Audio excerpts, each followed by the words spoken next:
천지가 개벽할 듯한 굉음과 함께 검은 하늘이 쩍 갈라지더니 시퍼런 번갯불이 낙동강의 성난 물결을 적나라하게 비추었다. 억수같이 쏟아지는 빗줄기는 칠순 노인의 앙상한 등을 채찍처럼 후려쳤고 터질 듯 부풀어 오른 손등의 핏줄은 금방이라도 끊어질 듯 위태로워 보였다. 최 노인은 이가 딱딱 부딪히는 살인적인 추위 속에서도 배전을 부여잡은 손에 힘을 풀지 않았는데 이는 그가 단순히 고기를 잡으려는 것이 아니라 죽어가는 아내의 목숨줄을 쥐고 있는 것과 다름없었기 때문이다. 칠흑 같은 어둠 속에서 거센 파도와 사투를 벌이던 그의 입에서는 짐승의 울음소리 같은 거친 신음이 터져나왔고 낡아빠진 나룻배는 금방이라도 뒤집힐 듯 요란하게 춤을 추며 강물 위를 떠돌았다. 그물이 바닥에 걸린 것인지 아니면 강물 속에 귀신이 잡아당기는 것인지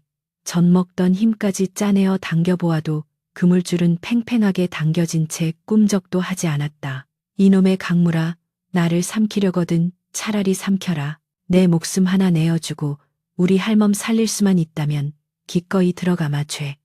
노인은 빗물과 눈물이 뒤섞인 얼굴로 하늘을 향해 절규하며 찢어질 듯한 근육의 고통을 무시하고 마지막 힘을 다해 그물을 잡아채웠다.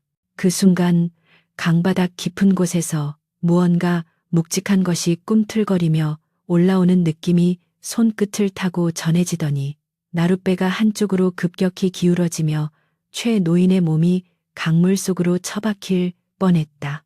간신히 균형을 잡은 그가 떨리는 손으로 그물을 끌어올리자 번쩍이는 섬광과 함께 배 위로 거대한 물체가 쿵 하고 떨어졌다. 그것은 그가 평생 강에서 살아오면서 단 한 번도 보지 못한 기이한 생명체였는데 어른 허벅지보다 굵은 몸통은 온통 황금빛 비늘로 뒤덮여 있었고 꼬리 지느러미는 마치 선녀의 부채처럼 화려하게 펼쳐져 있었다. 놀랍게도 그 황금 잉어는 물 밖으로 나왔음에도 불구하고 퍼덕거리지 않고 가만히 누워 있었는데 번개가 칠 때마다 비늘에서 뿜어져 나오는 찬란한 금빛 광채가 어두운 배 안을 대낮처럼 환하게 밝혔다.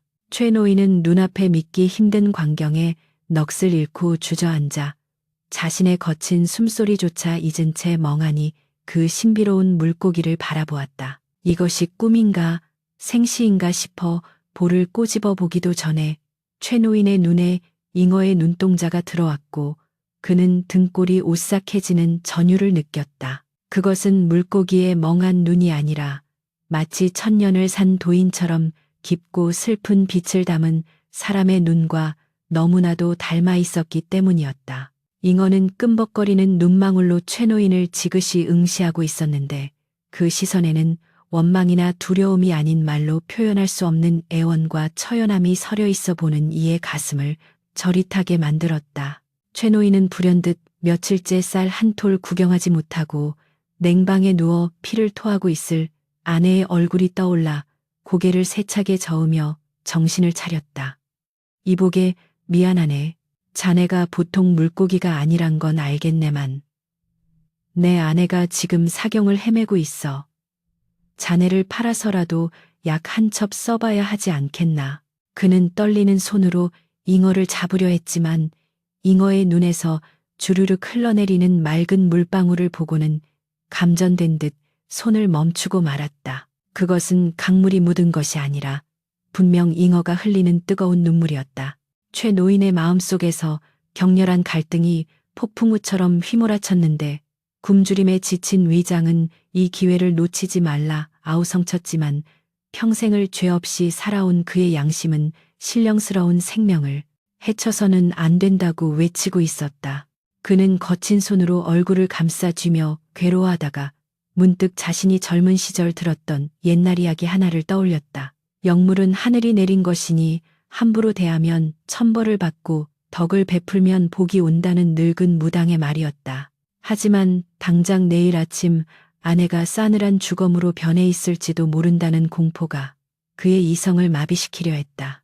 잉어는 여전히 눈물을 흘리며 입을 벙긋거렸는데 마치 살려주시오.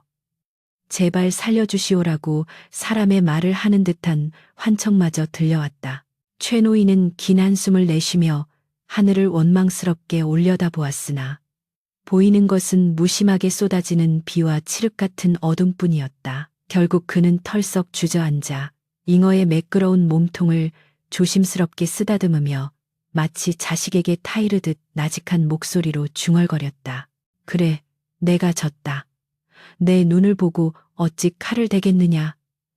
내 팔자가 이러하니 어쩔 수 없는 노릇이지. 가서 잘 살거라. 그리고 혹시라도 다음 생에 다시 만나거든. 그때는 부디 사람으로 태어나거라. 최 노인은 아쉬움과 체념이 뒤섞인 손길로 황금 잉어를 들어 올려 강물 위로 천천히 놓아주었다. 물에 닿자마자 잉어는 생기를 되찾은 듯 힘차게 꼬리를 치며 물살을 갈랐는데 곧바로 깊은 곳으로 사라지지 않고 잠시 머무르며 배 주위를 3번이나 맴돌았다. 번개가 번쩍이는 찰나 최 노인은 잉어가 수면 위로 고개를 내밀고 자신을 향해 고개를 꾸벅 숙이는 듯한 기이한 모습을 목격했고 그 순간 잉어의 몸에서 뿜어져 나온 황금빛 서기가 빗줄기를 뚫고 하늘로 치솟는 것을 보았다. 잉어가 사라진 자리에는 은은한 향기가 감돌았고 신기하게도 그토록 사납게 몰아치던 비바람이 거짓말처럼 잦아들기 시작했다. 빈 그물을 정리하는 최 노인의 손은 허탈감에 더욱 무거워졌고 텅 빈 배 안에 남은 것은 비릿한 강물 냄새와 뼛속까지 파고드는 한기뿐이었다. 그는 젖은 옷을 쥐어짜며 노를 저어 강가로 향했지만 머릿속은 온통 빈손으로 돌아가야 한다는 두려움과 아내에 대한 죄책감으로 가득 차 있었다. 강둑에 배를 메어두고 터덜터덜 집으로 향하는 그의 발걸음은 천근만근 무거웠는데 멀리서 희미하게 보이는 초가집의 불빛마저 오늘따라 유난히 위태롭고 쓸쓸해 보였다. 집에 가까워질수록 불길한 예감이 스물스물 피어올랐는데 대문 앞에는 이미 마을에서 악독하기로 소문난 박찬봉의 하인들이 횃불을 들고 서성이고 있었기 때문이다. 어이 최 노인 이제야 기어오는가. 오늘이 약조한 날인 건 잊지 않았겠지. 하인 우두머리의 비아냥거리는 목소리가 밤 공기를 갈랐고 최 노인은 가슴이 철렁 내려앉으며 그 자리에 얼어붙고 말았다. 그의 시선은 하인들을 넘어 구멍 뚫린 문풍지 너머로 들려오는 아내의 끊어질 듯한 기침 소리에 고정되었다. 황금 잉어를 살려준 대가가 고작 이것이란 말인가. 최 노인은 입술을 깨물며 피맛을 삼켰다. 최 노인이 대문 앞에 들어서기도 전에 마당을 점령한 서슬 퍼런 살기는 그의 얼어붙은 몸을 다시금 오그라들게 만들었다. 횃불을 든 건장한 사내들은 마치 지옥을 지키는 나찰들처럼 험상 미친 표정으로 최 노인을 노려보고 있었는데 그들의 그림자가 초라한 초가집을 집어삼킬 듯 일렁거려 보는 이에 간담을 서늘하게 했다. 이제야 납시는군. 밤새 용왕님과 술이라도 한 잔 걸치고 오셨는가. 비아냥거리는 목소리의 주인공은 박찬봉 집안의 행랑아범인 곽씨였는데 그는 뒷짐을 진 채 거만하게 턱을 치켜들고 최 노인의 빈 망태기를 곁눈질로 흘큰거리며 조소 어린 웃음을 흘렸다. 최 노인은 쥐구멍이라도 찾고 싶은 심정으로 고개를 숙인 채 떨리는 목소리로 입을 열었으나 목구멍에서 나오는 것은 변명조차 되지 못하는 쉰 소리뿐이었다. 송구 안에 곽서방, 오늘 밤엔 비바람이 너무 거세어 그만 빈손으로. 그의 말이 채 끝나기도 전에 곽씨가 침을 탁 뱉으며 말을 끊어버렸고 그 무례한 태도에 최 노인의 주름진 손은 분노와 수치심으로 하얗게 질렸다. 그때 안방문이 삐그덕거리며 열리더니 병색이 완연한 최 노인의 아내가 기어 나오다시피 문지방을 넘으며 애처로운 목소리로 사정하기 시작했다. 아이고 곽서방님, 제발 한 번만 봐주시오. 영감이 며칠 밤낮을 빗속에서 고생했는데 하늘도 무심하시지 고기가 안 잡히는 걸 어쩌란 말이오. 그녀의 헝클어진 머리카락과 핏기 하나 없는 얼굴은 마치 산송장과 다를 바 없어 보였으나 곽씨와 하인들은 눈 하나 깜짝하지 않고 오히려 코를 막으며 불쾌한 기색을 드러낼 뿐이었다. 바로 그 순간 어둠 속에서 비단신을 신은 발이 진흙탕을 밟으며 나타났는데 그는 다름 아닌 이 마을의 대지주이자 피도 눈물도 없기로 소문난 박찬봉이었다. 그는 기름기가 흐르는 얼굴에 경멸을 가득 담고 지팡이로 최노인의 젖은 어깨를 툭툭 치며 싸늘하게 내뱉었다. 자네 마누라 곡소리는 지겹게 들었네. 내 소장료 대신 핑계만 잔뜩 잡아왔구먼 이따위. 썩어가는 초갓집에서 송장 치우는 꼴 보기 싫으니 당장 밀린 쌀 5섬을 내놓든가. 아니면 내일 날이 밝는 대로 당장 이 집을 비우게. 박찬봉의 잔인한 통보는 최 노인의 가슴에 대못을 박는 것과 같았는데 평생을 이 땅에서 뼈 빠지게 일해 바친 대가가 고작 길거리로 나앉는 것이란 말인가 하는 억울함에 눈앞이 캄캄해졌다. 최 노인은 박찬봉의 바짓가랑이라도 잡고 싶은 심정으로 무릎을 꿇고 애원했다. 참봉 어른, 제발 자비 좀 베풀어 주십시오. 안 사람이 지금 피를 토하고 있습니다. 약 1천만 쓰고 내 몸이 부서지는 한이 있더라도 빚은 꼭 갚겠습니다요. 그러나 박찬봉은 가소롭다는 듯 콧방귀를 뀌며 최 노인이 바닥에 내려놓은 빈 그물을 발로 걷어차 버렸다. 자비 자네 같은 게으른 것들에게 베풀 자비는 내 곳간에 없네. 내일 해가 중천에 뜰 때까지 쌀을 가져오지 않으면 내 하인들을 시켜 이 오두막을 싹 다 허물어 버리고 자네 부부를 멍석마리에서 내쫓을 테니 그리 알게. 박찬봉은 뒤도 돌아보지 않고 한hem 돌아섰고 그의 뒤를 따르는 하인들은 킬킬거리며 최 노인의 마당에 침을 뱉고는 횃불을 흔들며 어둠 속으로 사라졌다. 폭풍 같은 소동이 지나간 뒤 남은 것은 처절한 정적과 아내의 끊어질 듯한 기침 소리뿐이었는데 최 노인은 흙바닥에 주저앉은 채 한동안 일어날 줄을 몰랐다. 그는 엉금엉금 기어서 아내에게 다가갔는데 달빛에 비친 아내의 입가에는 검붉은 피가 흥건하게 묻어 있어 그의 심장을 도려내는 듯했다. 임자 정신 차려. 내가 미안해. 다 내 잘못이야. 최 노인은 아내를 부둥켜 안고 오열했으나 아내는 힘없는 손을 들어 남편의 젖은 뺨을 닦아주며 희미하게 미소 지을 뿐이었다. 영감 울지 마오. 나는 괜찮소. 그저 당신이 무사히 돌아온 것만으로도 나는 족하오. 아내의 그지없는 착한 마음씨가 오히려 최 노인의 가슴을 더욱 미어지게 만들었고 그는 자신이 아내를 위해 해줄 수 있는 것이 아무것도 없다는 무력감에 치를 떨었다. 차라리 아까 그 황금 잉어를 잡아왔더라면, 아니 박찬봉에게 굽신거리지 말고 멱살이라도 잡고 싸웠더라면 어땠을까 하는 부질없는 후회가 밀물처럼 밀려왔다. 아내를 방 안으로 옮겨 눕히고 젖은 옷을 갈아입힐 새도 없이 아내는 고통스러운 신음과 함께 다시금 피를 한 움큼 토해내더니 이내 혼절하고 말았다. 최 노인은 미친 사람처럼 아궁이에 불을 지피려 했으나 젖은 장작은 매캐한 연기만 내뿜을 뿐 온기를 주지 않았고 쌀독을 긁어보아도 손톱에 끼는 것은 먼지뿐이었다. 하늘이시여, 어찌하여 저에게 이런 가혹한 시련을 주시나이까. 평생 남에게 해끼치지 않고 성실히 살았건만 돌아오는 것이 고작 아내의 죽음과 멸시뿐이란 말입니까? 최 노인은 부엌 바닥을 주먹으로 내리치며 통곡했으나 돌아오는 대답은 차가운 바람 소리뿐이었다.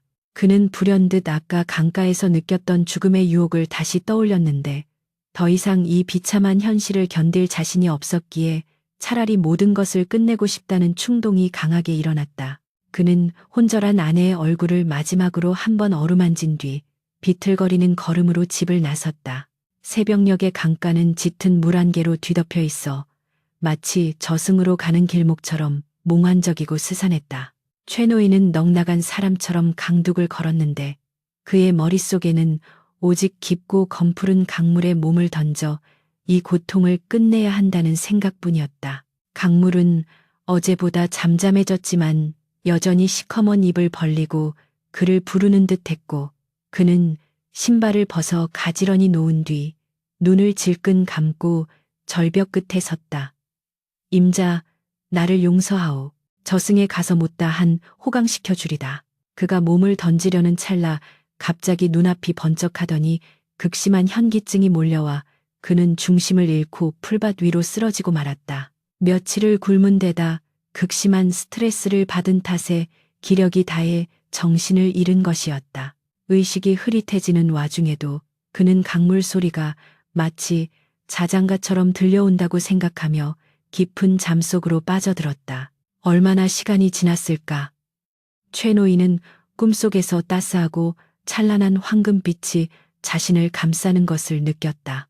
눈을 뜨니 그곳은 강가가 아니라 사방이 꽃으로 뒤덮인 아름다운 성경 sen징이었는데 그의 앞에는 머리에 황금관을 쓰고 비단옷을 입은 어린 동자 하나가 서 있었다. 동자의 옷자락은 마치 물고기의 비늘처럼 반짝거렸고 그 눈동자는 어젯밤 그가 놓아준 황금잉어의 눈과 똑같이 깊고 맑았다. 동자는 공손하게 허리를 굽혀 절을 하더니 옥굿을 굴러가는 듯한 맑은 목소리로 말했다. 은인시여, 어찌하여 귀한 목숨을 스스로 버리려 하십니까? 당신의 따뜻한 자비심 덕분에 제가 목숨을 구하고 다시 용궁으로 돌아갈 수 있었는데 은인의 불행을 어찌 제가 모른 척하겠습니까? 최 노인은 이것이 꿈임을 직감하면서도 동자의 신비로운 기운에 압도되어 아무 말도 하지 못하고 그저 멍하니 바라볼 뿐이었다. 동자는 최 노인에게 한 걸음 더 다가와 그의 거친 손을 자신의 고사리 같은 손으로 꼭 잡으며 간곡하게 일렀다. 은인시여, 절망하지 마십시오. 하늘은 스스로 돕는 자를 돕고 덕을 베푼 자를 외면하지 않습니다. 지금 당장 잠에서 깨어 강가로 나가시거든 당신이 평소 배를 메어두던 늙은 버드나무 아래를 파보십시오. 그곳에 당신의 곤궁함을 해결하고 아내의 병을 고칠 방도가 있을 것입니다. 부디 욕심내지 마시고 하늘이 주신 기회를 귀하게 쓰십시오. 동자가 말을 마치고 다시 한번 깊이 절을 올리자 그의 몸이 서서히 황금빛 연기로 변하여 하늘로 흩어지기 시작했다. 최 노인은 가지 말라고 소리치며 손을 뻗었으나 동자는 온데간데 없고 귓가에는 버드나무 아래를 파보시오. 버드나무 아래를 일하는 메아리만 맴돌았다. 소스라치게 놀라 눈을 떴을 때 최 노인의 눈앞에는 여전히 차가운 새벽 강가와 물 한 개만이 펼쳐져 있었다. 온몸은 이슬에 젖어 축축했고 새벽 바람은 뼛속까지 시리게 파고들었지만 꿈속에서 들었던 동자의 목소리는 마치 귓가에 대고 말한 것처럼 생생하게 남아 있었다. 버드나무, 늙은 버드나무 아래 최 노인은 홀린 듯 중얼거리며 비틀거리는 몸을 일으켜 세웠다. 평소 같으면 개꿈이라 치부하고 무시했겠지만 어젯밤 황금 잉어와의 만남과 방금 꾼 꿈이 너무나도 절묘하게 이어져 있어 도저히 무시할 수가 없었다. 게다가 지금 그에게는 지푸라기라도 잡아야 할 절박함이 있지 않은가. 그는 망설임을 떨쳐내고 흙투성이가 된 맨발로 강둑을 따라 뛰기 시작했다. 저 멀리 수백 년의 세월을 견뎌온 거대한 늙은 버드나무가 안개 속에서 희미한 실루엣을 드러내고 있었다. 그곳에 정말 희망이 묻혀 있을까? 아니면 이 또한 운명의 잔인한 장난일까? 최 노인의 심장은 터질 듯이 요동치고 있었다. 희뿌연 새벽 안개가 걷히기도 전 최 노인의 거친 숨소리가 고요한 강변의 정적을 깨뜨렸다. 그는 미친 사람처럼 늙은 버드나무 아래의 흙을 맨손으로 파헤치고 있었는데 손톱이 깨지고 손가락 끝에서 선혈이 배어 나와 흙과 뒤섞였지만 그는 고통조차 느끼지 못하는 제발 있어야 해. 그게 개꿈이라면 나는 정말 죽을 수밖에 없어. 최 노인의 중얼거림은 점차 절규에 가깝게 변해갔고 그의 눈에서는 땀인지 눈물인지 모를 액체가 쉴 새 없이 흘러내려 흙투성이가 된 얼굴을 적셨다. 뿌리들이 엉켜 돌처럼 단단해진 땅은 쉽게 속을 내보이지 않았지만 최 노인은 지옥에서 동아줄을 잡는 심정으로 멈추지 않았다. 그때였다. 그의 손끝에 무언가 딱딱하고 매끄러운 감촉이 닿았고 흙을 걷어내자 썩지 않은 작은 흙단나무 상자가 그 모습을 드러냈다. 떨리는 손으로 상자를 열자 순간 주변의 어둠이 일시에 물러갈 만큼 영롱하고 신비로운 청푸른 빛이 뿜어져 나왔다. 그 상자 안에는 엄지손가락만 한 크기의 투명한 구슬이 놓여 있었는데 그 구슬은 단순히 빛만 내는 것이 아니라 마치 살아있는 생명체처럼 은은한 온기를 내뿜으며 최 노인의 얼어붙은 몸을 녹여주었다. 구슬을 손에 쥐자마자 기이하게도 밤새 그를 괴롭혔던 피로와 허기가 씻은 듯이 사라졌고 머릿속이 맑아지며 전신에 알 수 없는 활력이 돌기 시작했다. 이것이 정령 하늘이 주신 선물이란 말인가. 최 노인은 감격에 겨워 구슬을 가슴에 품고 오열하다가 불현듯 집에 홀로 남겨진 아내가 떠올라 상자를 품에 안고 쏜살같이 달리기 시작했다. 집으로 돌아가는 그의 발걸음은 갈 때와는 달리 구름 위를 걷는 듯 가벼웠고 품 안에서 느껴지는 구슬의 따스한 온기는 불안에 떨던 그의 마음을 차분하게 진정시켜 주었다. 다 쓰러져가는 초가집 마당에 들어섰을 때 기이하게도 집 전체를 감싸고 있던 음산한 기운과 퀴퀴한 곰팡이 냄새가 사라지고 대신 맑고 향긋한 기운이 감돌고 있었다. 방문을 열자 싸늘하게 식어있던 냉방에는 훈훈한 온기가 가득 찼고 혼절에 있던 아내는 핏기 없는 얼굴로 얕은 숨만 간신히 내쉬고 있었다. 최 노인은 지체 없이 부엌으로 달려가 깨진 사발에 맑은 정화수를 담고 떨리는 손으로 그 신비한 구슬을 물속에 조심스럽게 담갔다. 그러자 투명했던 물이 순식간에 은은한 옥빛으로 변하며 신비로운 김이 모락모락 피어올랐는데 그 향기만 맡아도 정신이 번쩍 들 정도였다. 최 노인은 아내의 상체를 일으켜 세우고 그 물을 입가에 흘려넣으며 간절히 기도했다. 여보, 제발 눈 좀 떠보오. 이 물을 마시고 기운을 차려야 해. 물이 목구멍을 넘어가자마자 아내의 창백했던 얼굴에 거짓말처럼 홍조가 돌기 시작했고 꽉 막혀 있던 숨통이 트이며 고르고 편안한 숨소리가 들려왔다. 잠시 후 아내가 천천히 눈을 뜨며 맑아진 눈동자로 최 노인을 바라보더니 믿을 수 없게도 상체를 스스로 일으키며 말했다. 영감 몸이 깃털처럼 가벼워요. 가슴을 짓누르던 돌덩이가 사라진 것 같아요.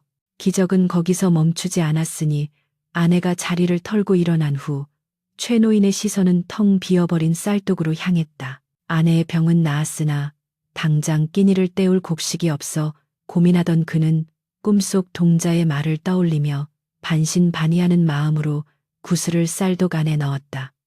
비나이다 비나이다. 우리 부부 굶어 죽지만 않게 해주십시오. 그가 뚜껑을 닫고 잠시 기다리자 독 안에서 쏴 하는 소리가 들리기 시작했는데 마치 폭포수가 떨어지는 듯하기도 하고 수만 마리의 새가 날갯짓을 하는 듯하기도 했다. 놀란 최 노인이 뚜껑을 열자 바닥이 드러났던 쌀독에는 윤기가 자르르 흐르는 하얀 쌀이 가득 차올라 넘칠 지경이었다. 두 노인은 서로를 부둥켜 안고 덩실덩실 춤을 추며 눈물을 흘렸는데 이는 슬픔의 눈물이 아니라 평생 처음 맛보는 벅찬 환희의 눈물이었다. 그날 밤 굴뚝에서는 몇 년 만에 구수한 밥 짓는 냄새가 피어올랐고 부부의 웃음소리가 담장을 넘어 골목 어귀까지 퍼져나갔다. 그러나 호사다마 허시도모라 했던가 세상에 비밀은 없는 법이었다. 최 노인 집 굴뚝에서 피어오르는 하얀 연기와 바람을 타고 퍼지는 기름진 쌀밥 냄새는 굶주린 이웃들의 코를 자극했고 특히 마을 어귀 주막에서 술을 푸던 팽배의 의심을 사고 말았다. 팽배는 박찬봉의 눈과 귀가 되어 마을 사람들의 동태를 감시하고 고자질하여 푼돈을 챙기는 비열한 자였다. 아니, 어제까지만 해도 송장 치울 준비를 하던 집구석에서 밥 냄새가 난다고 그것도 보리밥이 아니라 이 귀한 이 밥, 쌀밥 냄새가 팽배는 여우처럼 눈을 가늘게 뜨고 최 노인의 집 주위를 어슬렁거렸다. 그는 문틈으로 새어나오는 불빛 사이로 최 노인 부부가 김이 모락모락 나는 쌀밥을 배불리 먹는 모습을 훔쳐보고는 경악을 금치 못했다. 분명 돈 한 푼 없어 쫓겨날 판이었는데 도대체 어디서 저런 쌀이 난 거야. 혹시 도적질이라도 한 건가? 그의 탐욕스러운 머리는 빠르게 회전했고 이것이 박찬봉에게 가져다 줄 큰 건수임을 직감했다. 다음 날부터 최 노인의 집에는 기이한 일들이 끊이지 않았다. 쌀뿐만 아니라 다 떨어진 옷장에 구슬을 넣으면 비단옷이 생겨났고 엽전 한 뼘을 넣으면 엽전 꾸러미가 되어 나왔다. 하지만 최 노인은 꿈속 동자의 당부를 잊지 않고 결코 사치하거나 방탕하게 쓰지 않았다. 그는 남몰래 밤마다 마을에 굶주리는 이웃집 대문 앞에 쌀자루를 놓아두기도 하고 병든 노인이 있는 집에는 약재를 몰래 두고 오기도 했다. 마을 사람들 사이에서는 밤마다 도깨비가 나타나 쌀을 주고 간다느니 하늘에서 복을 내린 의인이 있다는 소문이 돌기 시작했다. 하지만 빛이 강하면 그림자도 짙어지는 법.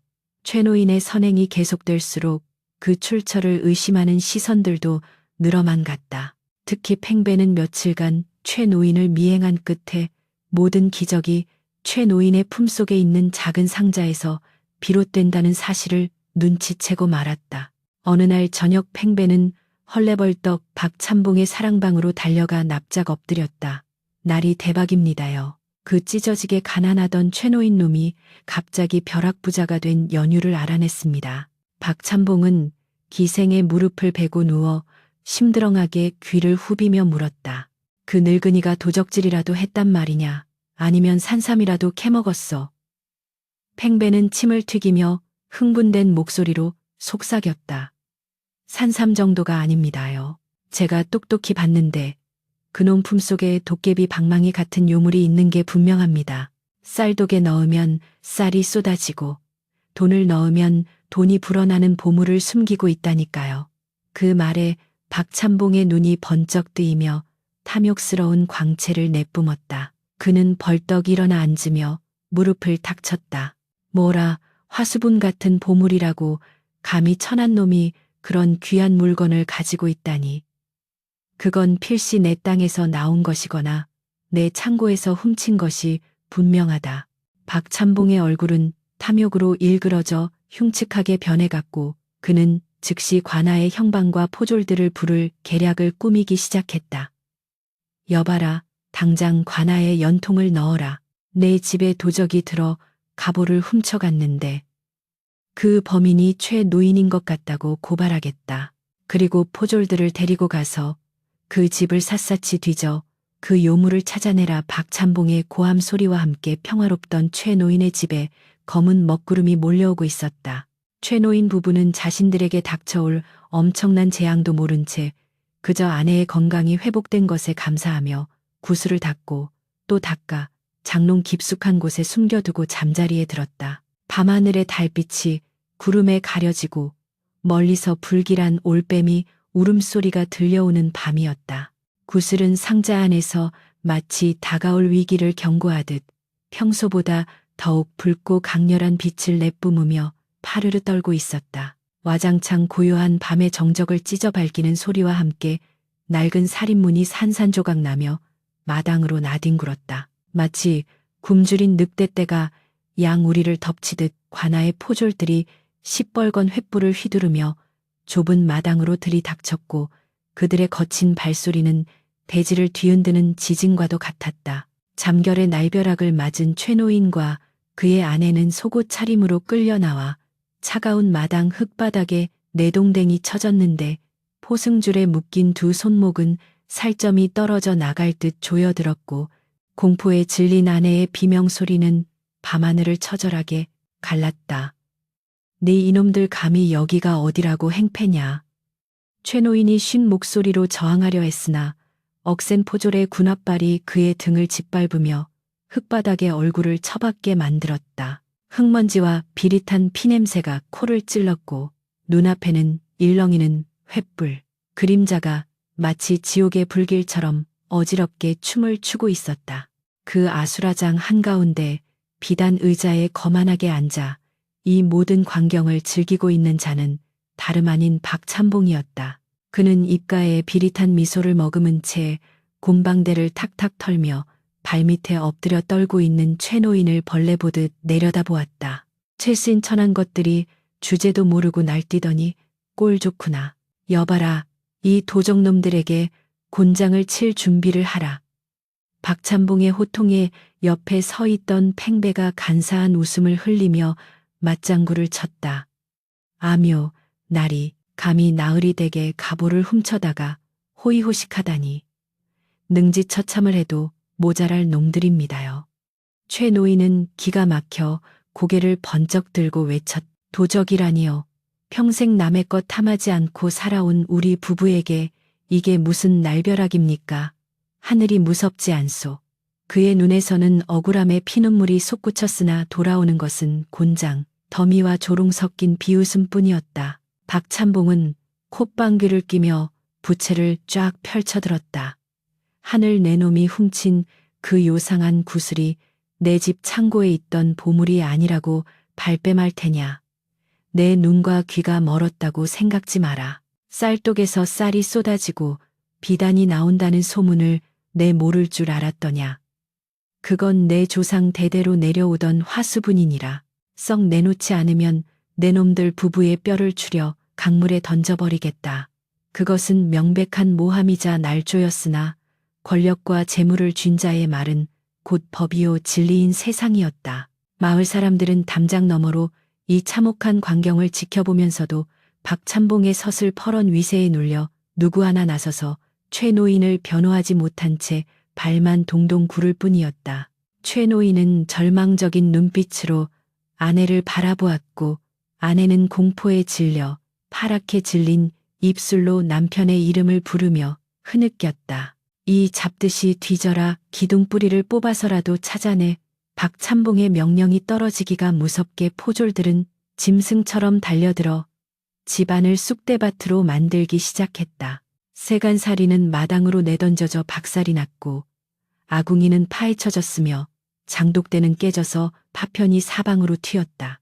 최 노인의 아내가 평생을 아껴온 낡은 옷가지들이 갈기갈기 찢겨 허공에 날리는 모습은 마치 그들의 짓밟힌 인생과도 같았다. 잠시 후 안방 장롱 밑을 뒤지던 팽배가 환호성을 지르며 뛰쳐나왔다. 날이 찾았습니다. 여기 꽁꽁 숨겨두었구만요. 그의 손에는 최 노인이 목숨보다 아끼던 흑단나무 상자가 들려 있었고 상자 틈새로는 숨길 수 없는 영롱한 푸른 빛이 새어나와 어두운 마당을 기이하게 비추었다. 박찬봉은 자리를 박차고 일어나 팽배에게서 상자를 낚아채듯 받아들었다. 그의 손은 탐욕으로 덜덜 떨리고 있었고 눈동자는 광기로 번들거렸다. 오, 이것이로구나. 천하를 호령하고 부귀영화를 가져다 준다는 그 보물이.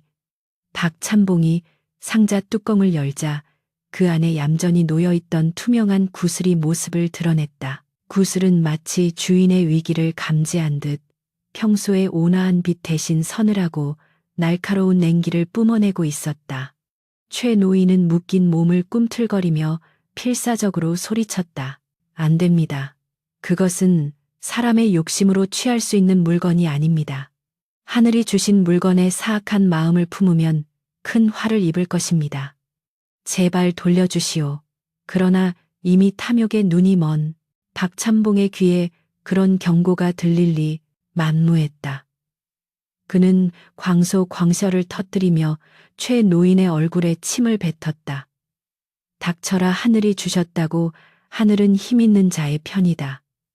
이제 이 보물은 내 것이다. 박찬봉이 탐욕스러운 손가락을 뻗어 구슬을 움켜쥐려는 찰나 마당에 있던 모든 사람들은 기이한 현상을 목격했다. 맑고 투명하던 구슬의 중심부에서 갑자기 시뻘건 핏빛 소용돌이가 휘몰아치기 시작하더니 순식간에 구슬 전체가 숯불보다 더 붉게 타오르기 시작한 것이다. 박찬봉이 구슬을 손바닥 위에 올려놓고 주먹을 꽉 쥐는 순간 치익 하는 소름 끼치는 소리와 함께 고기 타는 역겨운 냄새가 진동했다.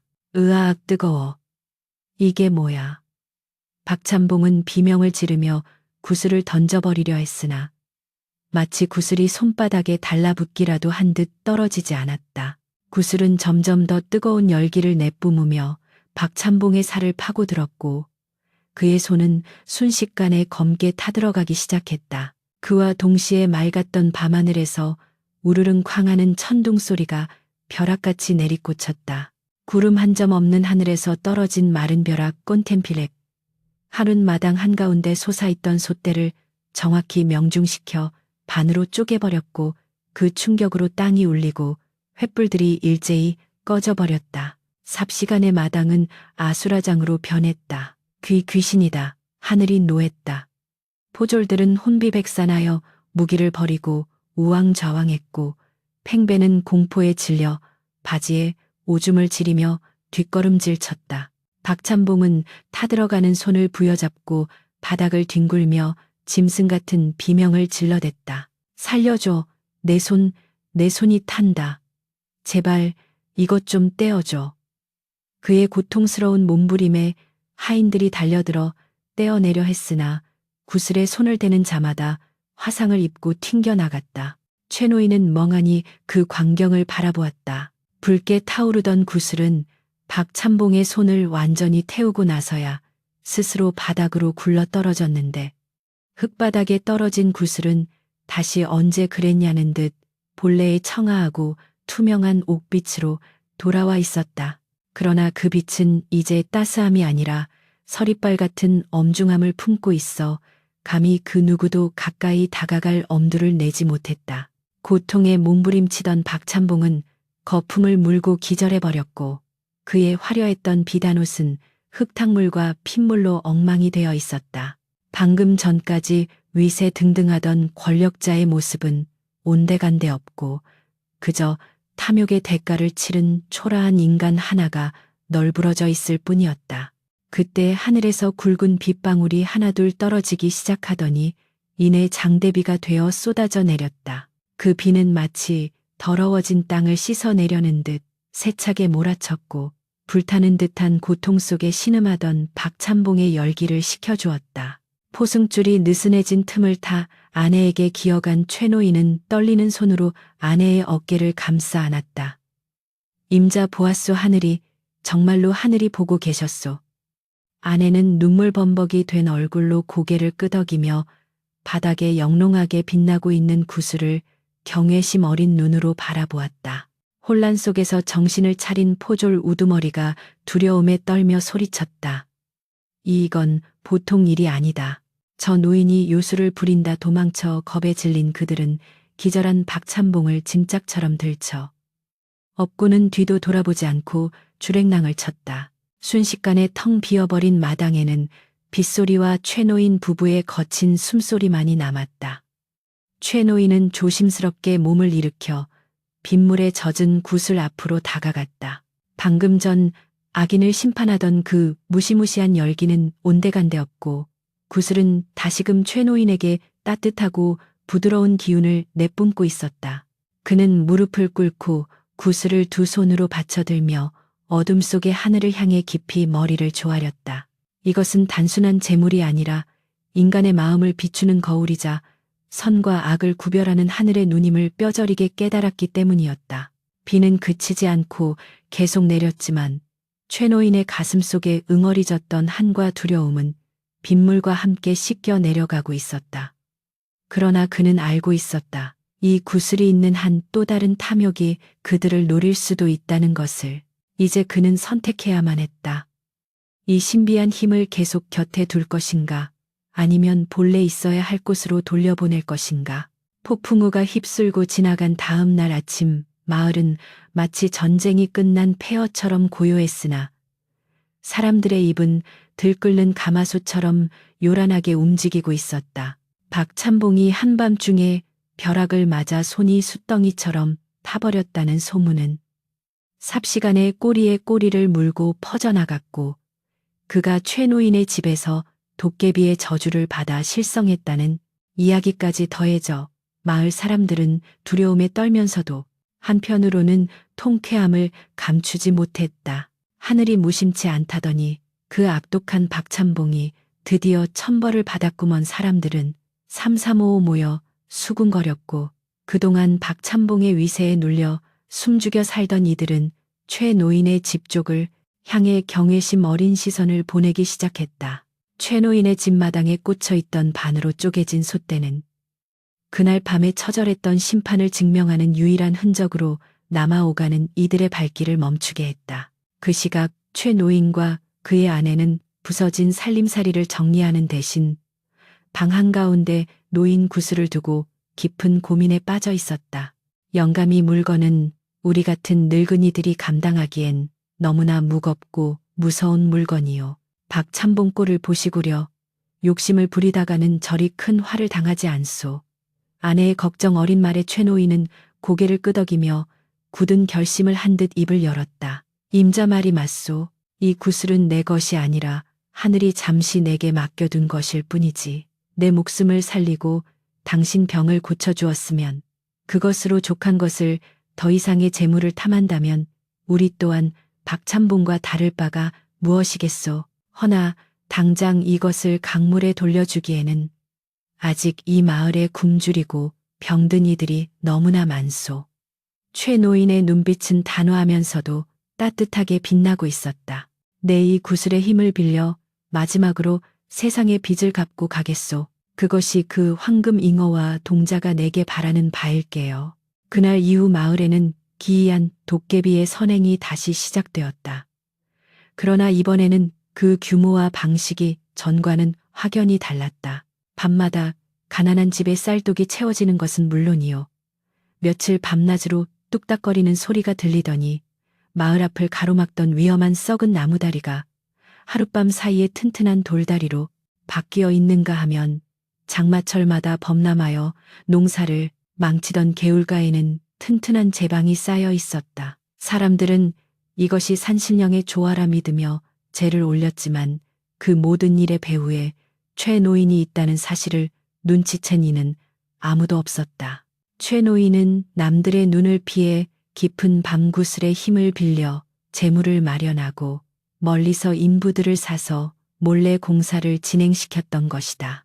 그는 자신의 이름을 드러내지 않기 위해 철저히 몸을 숨겼으며 겉으로는 여전히 검소하고 소박한 어부의 삶을 유지했다. 계절이 바뀌고 해가 거듭되면서 마을은 몰라보게 변해갔다.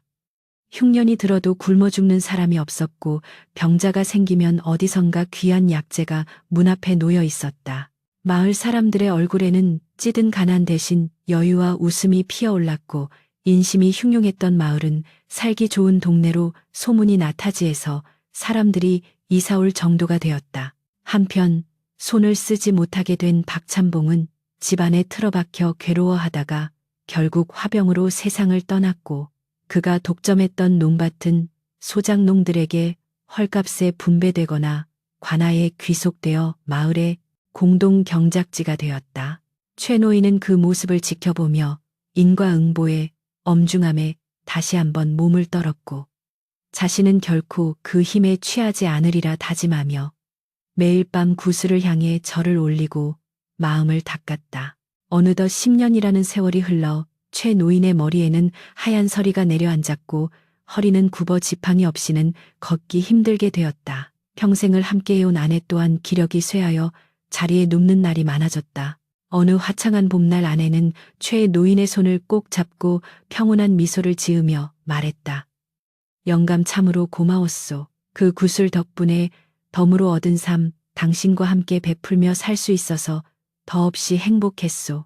이제 나는 먼저 가서 기다릴 테니 당신은 천천히 오시구려. 아내는 마치 잠이 들듯 고요하게 숨을 거두었고 최 노인은 아내의 손을 뺨에 비비며 소리 없는 눈물을 흘렸다. 슬픔은 깊었으나 그것은 비탄이 아니라 할 일을 다 마친 자만이 가질 수 있는 숭고한 이별의 아픔이었다. 아내를 양지 바른 언덕에 묻어주고 돌아온 날 밤 최 노인은 텅 빈 방 안에서 홀로 빛나고 있는 구슬을 바라보며 중얼거렸다. 이제 때가 되었구나. 최 노인은 주섬주섬 옷을 챙겨 입고 구슬이 든 흑단 상자를 품에 안은 채 집을 나섰다. 밤 공기는 차가웠지만 그의 마음은 깃털처럼 가벼웠다. 그가 향한 곳은 10년 전 그 운명의 밤에 황금 잉어를 낚아 올렸던 바로 그 강가였다.